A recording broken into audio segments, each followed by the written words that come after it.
Welcome back to Koi Collects. I've never watched the Ghost in the Shell anime, but here's what I think I know about it. This guy is like blind or something, or has cyborg robot eyes. This is Captain Kusanagi, or maybe this is, or maybe this is. But the internet loves them all regardless. And this is just like a robot beetle or something? Do I have that right? Well, anyway, what I do know is that a PS1 game based on the anime was released in 1997 that I just happen to have a copy of. So let's dive into a little bit of background and then tear into this bad boy.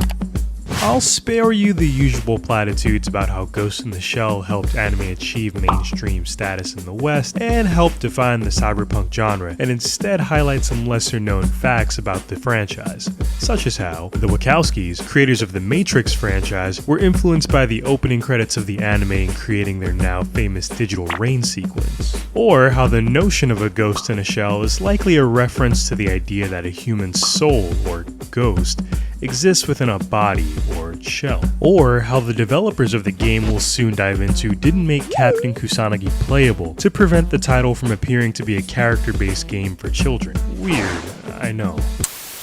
Okay, let's just go along the tape here.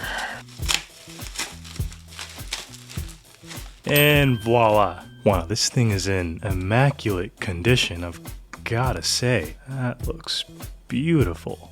Flip on over back to the front. Got the spine card still included, which you don't really see too often when you're buying secondhand. Yeah, this looks really, really nice. Let's go ahead and pop that open. Side. Game here. Spine card here. I think I'm gonna leave this inside, although we can still take a look at it. We can see this would have wrapped around here, lined up just like that. These little bits here and here would have folded over the front and back of the case respectively. Whoop. And here we have the case itself. We have Captain Kusanagi here curled up in what looks like the fetal position. Title below. You can see some of her cybernetic circuitry. Side of the case here. Flip on over to the back. A couple of scenes of gameplay. And yeah, this looks to be incredibly promising. Let's go ahead and pop this open. And as per usual, we'll breeze through the instruction booklet. Let's pop that open. Even just the paper type is worth calling out. Seems like a lot of love went into this. So you've got a pretty detailed prologue here. Various game modes. Settings, configurations. Our controls, how to pilot the Fuchikoma,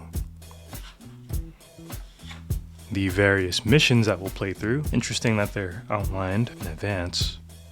More of the missions, some more beautiful artwork here featuring the Fuchikoma, staff credits, and that's that. You can tell this game was a labor of love. And I'm sure that beauty translates to the disc art as well. Such a striking red, really. Let's get that all closed up. And let's do it. The game opens with a high-octane action sequence produced by Japanese animation studio and industry heavyweight Production IG that introduces us to the cute spider-like Fuchikoma mecha tank as well as series protagonist Captain Kusanagi. After a few explosions and gunfire set to a thumping techno track and an unholy amount of circuits, we're taken to a swirling black and green data pool of a menu screen.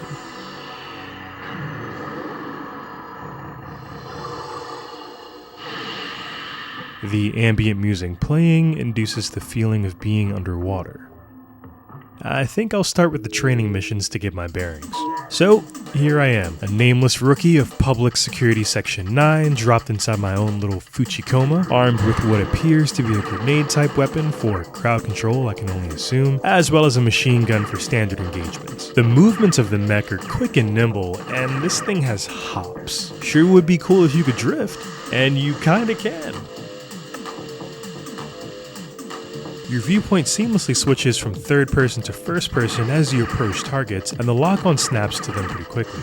Now, based on my internet research, there are a variety of ending scenes you can get to the training mode depending on how you rank. I got an E, so here's the captain scolding me.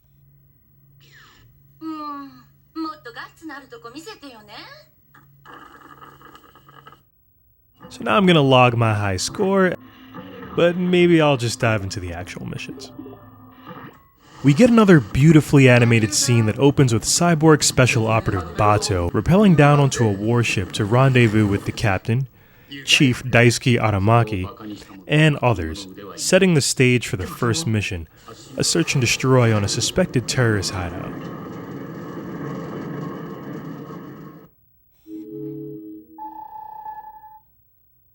And in typical 90s cyberpunk fashion, we get a 3D run-through of the terrain, before proceeding to utterly raid the place in our souped-up arachnid of mass destruction. And I'm taking full advantage of the Fuchikoma's mobility in scaling walls and strafing safely from the tops of buildings.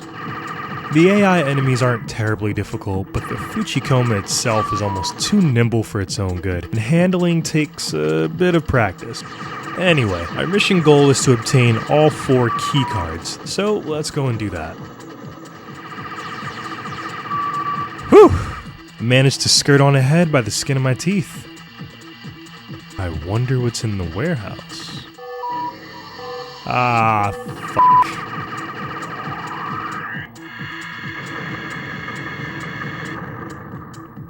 Well, since there are no continues or other playable game modes, why don't we go ahead and give this a rating?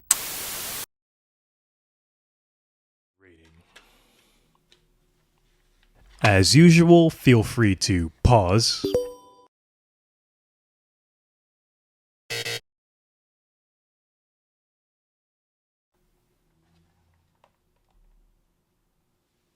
and I think I'm gonna give this 10 Fuchikoma mechs out of 10.